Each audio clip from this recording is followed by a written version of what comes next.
Einstein once said, everybody's a genius, but if you judge a fish by its ability to climb a tree, it will live its whole life believing that it is stupid.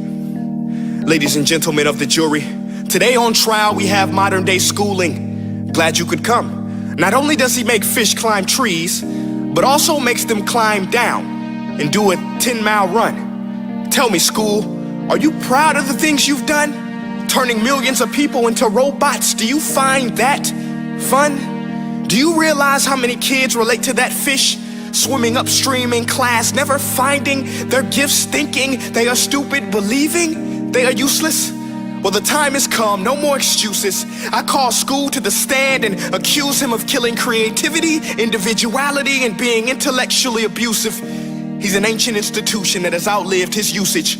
So, Your Honor, this concludes my opening statement, and if I may present the evidence of my case, I will prove it. Proceed. Exhibit A. Here's a modern day phone. Recognize it? Here's a phone from 150 years ago. Big difference, right?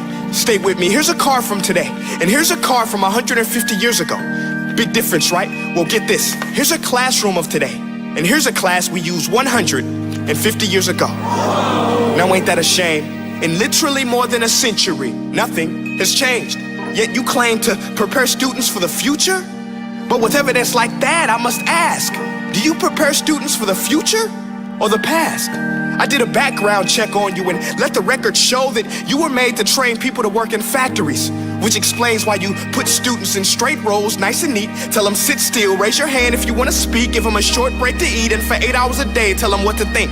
Oh, and make them compete to get an A letter which determines product quality, hence grade A of meat. I get it. Back then, times were different. We all have a past. I myself am no Gandhi.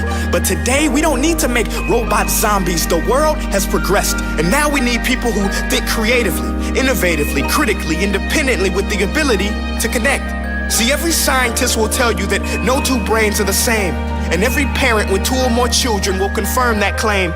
So please explain why you treat students like cookie cutter frames or snapback hats, giving them this one-size-fits-all crap. Watch your language. Sorry, Your Honor, but if a doctor prescribed the exact same medicine to all of his patients, the results will be tragic. So many people would get sick, yet when it comes to school, this is exactly what happens, this educational malpractice, where one teacher stands in front of 20 kids, each one having different strengths, different needs, different gifts, different dreams, and you teach the same thing the same way? That's horrific. Ladies and gentlemen, the defendant should not be acquitted. This may be one of the worst criminal offenses ever to be committed. And let's mention the way you treat your employees. Objection. Overruled. I want to hear this. It's a shame. I mean, teachers have the most important job on the planet, yet they're underpaid? No wonder so many students are short-changed. Let's be honest, teachers should earn just as much as doctors, because a doctor can do heart surgery and save the life of a kid, but a great teacher can reach the heart of that kid and allow him to truly live. See, teachers are heroes that often get blamed, but they're not the problem. They work in a system without many options or rights. Curriculums are created by policymakers, most of which have never taught a day in their life. Just obsessed with standardized tests. They think bubbling in a multiple choice question will determine success. That's outlandish. In fact, these tests are too cruel to be used and should be abandoned, but don't take my word for it. Take Frederick J. Kelly, the man who invented standardized testing, who said, and I quote, "These tests are too cruel to be used and should be abandoned." Ladies and gentlemen of the jury, if we continue down this road, the results will be lethal. I don't have much faith in school, but I do have faith in people. And if we can customize healthcare, cars, and Facebook pages, then it is our duty to do the same for education, to upgrade it, change it, do away with school spirit, because that's useless. Unless we're working to bring the spirit out of each and every student, that should be our task.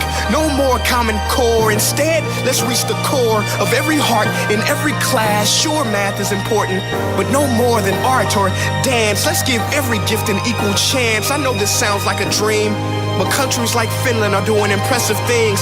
They have shorter school days. Teachers make a decent wage. Homework is non-existent, and they focus on collaboration instead of competition. But here's the kicker, boys and girls. Their educational system outperforms every other country in the world. Other places like Singapore are succeeding rapidly. Schools like Montessori, programs like Khan Academy, there is no single solution. But let's get moving, because while students may be 20% of our population, they are 100% of our future. So let's attend to their dreams, and there's no telling what we can achieve. This is a world in which I believe, a world where fish are no longer forced to climb trees. I rest my case.